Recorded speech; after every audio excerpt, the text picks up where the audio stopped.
Throughout history, power struggles have molded our world, building heroes and villains whose legacies shape our reality.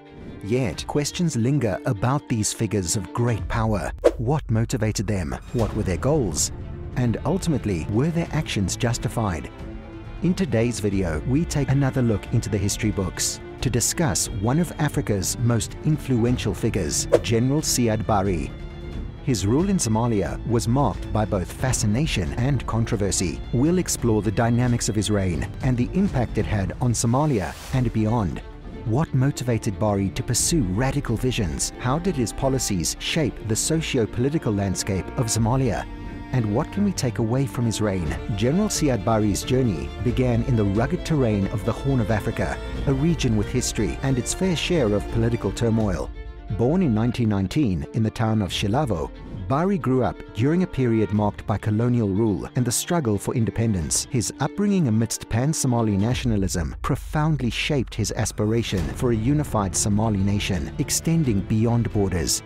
His early years were shaped by a commitment to military service as he rose through the ranks of the Somali armed forces.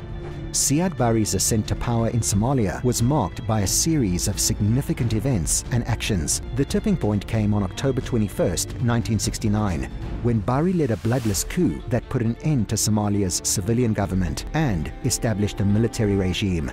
This event, known as the October Revolution, marked the beginning of Barre's rule and set the stage for his ambitious vision of transforming Somalia into a socialist state. In the early days of his rule, Barre embarked on a series of sweeping reforms aimed at centralizing power and modernizing the country. He introduced a new constitution, nationalized key industries, and implemented land reforms aimed at redistributing wealth and reducing inequality. Barre's expression of socialism and pan-Somali nationalism sat well with many Somalis, who saw him as a visionary leader capable of leading the country into a new era of prosperity and unity. This vision likely stemmed from a desire for a unified, powerful Somalia and may have also served to consolidate his own grip on power.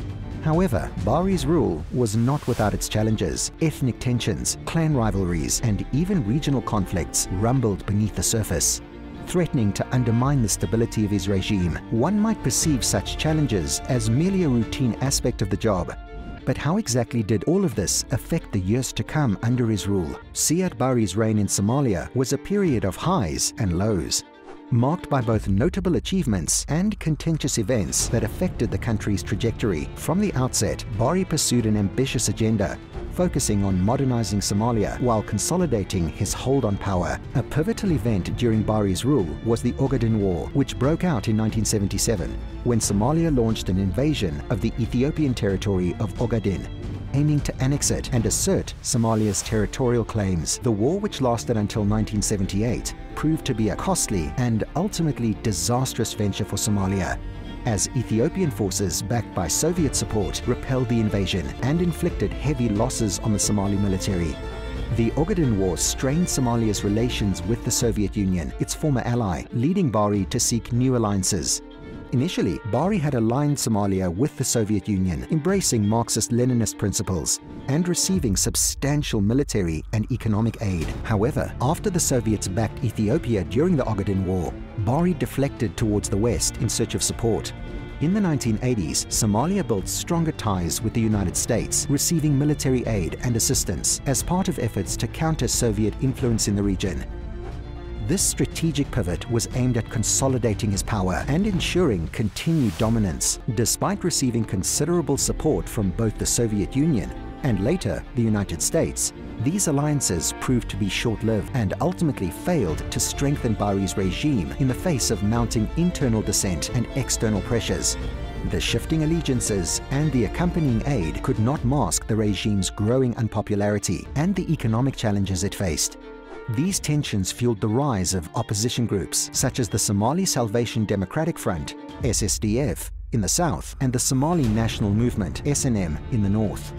These groups challenged Barre's regime through armed rebellion, further destabilizing the country. Barre's administration became notorious on the global stage for its harsh crackdown on dissent, marked by the imprisonment or exile of dissenting voices and severe limitations on freedom of speech. Reports of widespread human rights violations, including torture, extrajudicial executions, and arbitrary detentions, stained Somalia's reputation internationally. General Siad Barre's years in power were a rollercoaster of events that seemed to fall apart as the years went by. His rule brought about a range of opinions and sentiments among the Somali people, reflecting the conflicts of his leadership and the diverse experiences of those living under his regime. As Barre's rule progressed, disputes began to emerge within the military ranks, particularly among those who were disappointed with the regime's methods and its failure to deliver on its promises of progress and prosperity. Desertions and defections became increasingly common as some military personnel grew tired of Barre's leadership and sought to distance themselves from his regime. In the general public, opinions of Siad Barre were similarly divided. While some segments of society remained loyal to the regime, viewing Barre as a strong and capable leader, others held deep hate towards him for his repressive methods and the economic hardships endured under his rule. As human rights abuses and political repression escalated, opposition groups started to demand change. Public support for Barre soon eroded, resulting in widespread condemnation both at home and abroad. With pressure coming from all sides, it was only a matter of time before Barre's regime faced an uprising. As unrest continued to erupt throughout the country, the beginning of the end grew closer. As internal disputes and armed opposition intensified in the late 1980s, Barre's grip on power began to weaken, leading to a series of events that ultimately sealed his fate. In a last-ditch effort to save his regime, Barre announced in 1990 that he would hold multi-party elections and step down from power. However, this promise proved to be too little, too late, as opposition groups and rebel forces rejected his offer and continued their campaign to overthrow his government. The international context also played a role in Barre's decline. The end of the Cold War saw a reduction in the strategic importance of Somalia to the United States, leading to decreased support. The withdrawal of American aid further weakened Barre's hold, which had become increasingly isolated both domestically and internationally.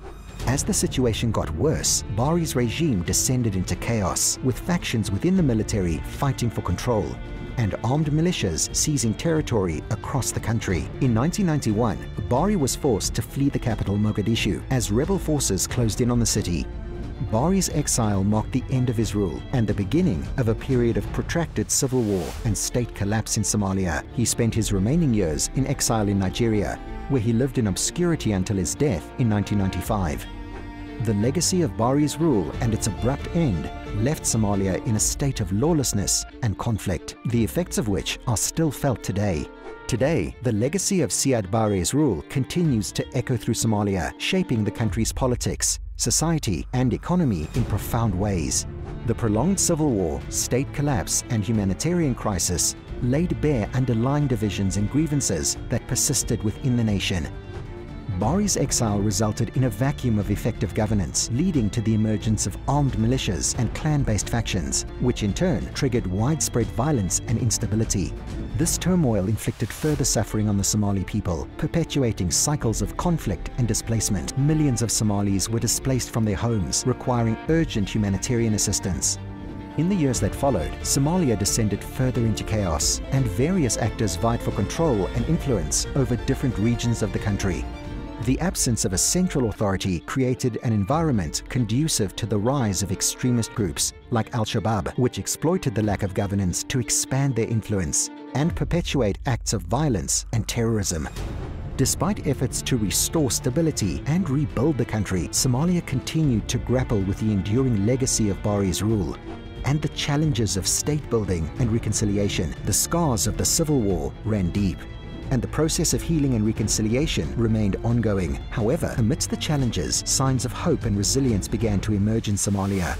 The formation of a federal government in 2012 marked a significant milestone in the country's transition from statelessness to statehood, providing a framework for both political growth and governance reform. International efforts to support Somalia's reconstruction and development have also played a crucial role in helping the country rebuild from the ashes of war.